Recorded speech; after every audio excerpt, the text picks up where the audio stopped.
আচ্ছা, এই যে প্রপার্টিটা আছে, এই প্রপার্টিটা কিন্তু ওয়েস্ট বেঙ্গল ট্যুরিজমের আন্ডারে পড়ে এবং এটা 2018 সালে 29 তারিখ এই দ্বার উদ্ঘাটন হয়, যার টোটাল ডিটেলস এখানে আপনি পেয়ে যাবেন। যে 29শে অক্টোবর 2018 এই মানে এই প্রপার্টিটার মানে আরও কাস্টমাইজ করে যেভাবে তৈরি করেছে সেটা দ্বার উদ্ঘাটন হয়েছিল ওই টাইমে। আর এখানে তিনটি কটেজও রয়েছে, যেটা আমি আমার ঠিক পেছনটা যেটা দেখতে পাচ্ছেন, তিনটি কটেজ রয়েছে। আর এত সুন্দর একটা ওয়েদার, মানে ওয়েদারও খুব ভালো আছে আজকে, আর সেই তুলনায় আজকে জায়গাটাও খুব পরিষ্কার পরিচ্ছন্ন এবং নিট অ্যান্ড ক্লিন।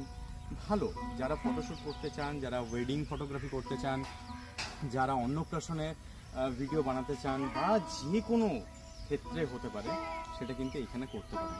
অসাধারণ জায়গা। আসুন, এইটুকু বলতে পারি, জায়গাটা হয়তো ছোট, বেশি বড় নয়, কিন্তু মানে যারা একটু নিরিবিলি পরিবেশে থাকতে চান, অবশ্যই কিন্তু পারফেক্ট প্লেস হচ্ছে এই চাঁদনী জলকুণ্ডু।